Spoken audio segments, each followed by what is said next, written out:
We think of birds of paradise as these visually amazing creatures, but they use sounds.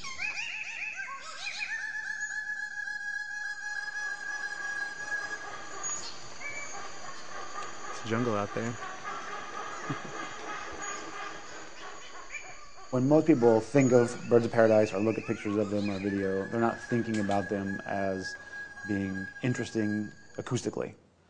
But yet, when you step back and you bother to pay attention to sound of birds of paradise, you realize that the kinds of sounds that the males make in courtship or prior to courtship are nearly as phenomenal as the way that they look and behave.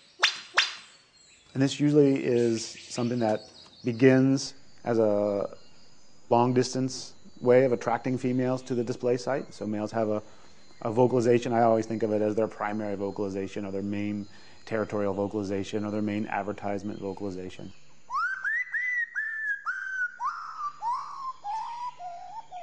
And that's the one that we use even as researchers or scientists or birders to locate them.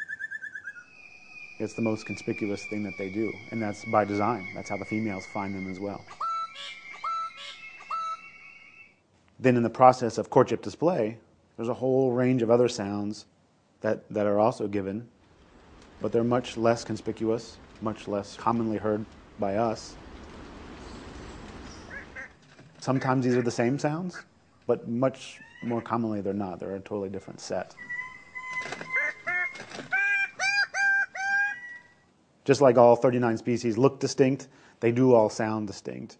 Now, some of the ones that are more closely related, that also look more similar, they also sound more similar.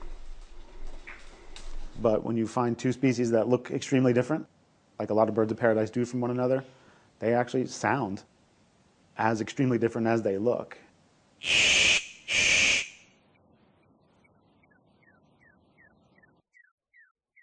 Even though there's a huge amount of diversity in the types of sounds birds of paradise make, I would say most people still think of them as being these more crow-like, quack, quack, quack kind of sounds.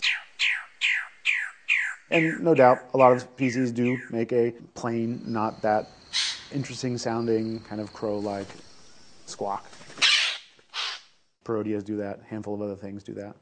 But, that being said, the ones that do have interesting sounds, they sound nothing at all like even a bird. In fact, many of them don't even sound like things made by a living organism. They sound like a sound that would be from a human machine.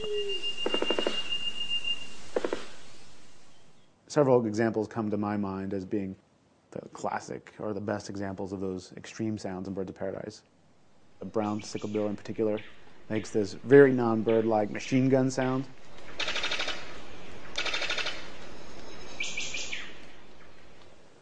Another one of the greatest sounds is the male king of Saxony. That gives this very unnatural sound that's just unlike anything you've heard before, certainly coming out of the mouth of a bird.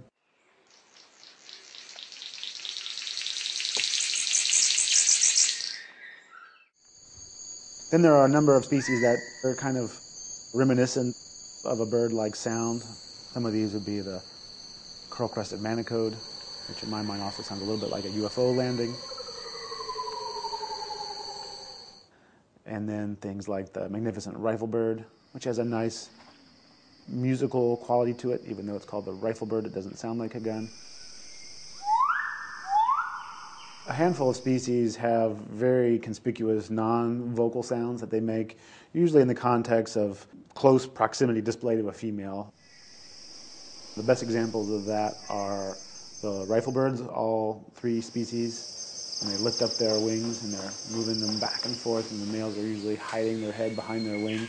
All three of them have this sound that sounds like some kind of rustling fabric or paper back and forth that moves with the wings, and that's actually being produced by the wings themselves. It's not a vocal sound.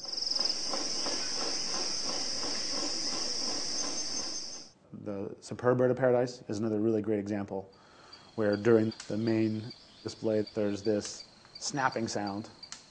He's doing something with his wings, and it looks like with his tail, where he's moving them out quickly, creating like a whip-like snap.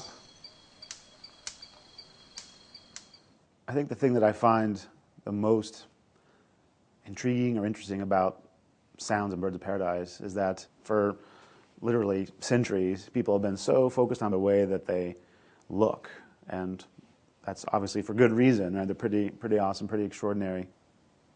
But sound is just another extreme thing, just like the colors and the behaviors, in that they've evolved as much diversity in the way that they use sound for courtship and for attracting females as any of the other kind of ornaments that Birds of Paradise have.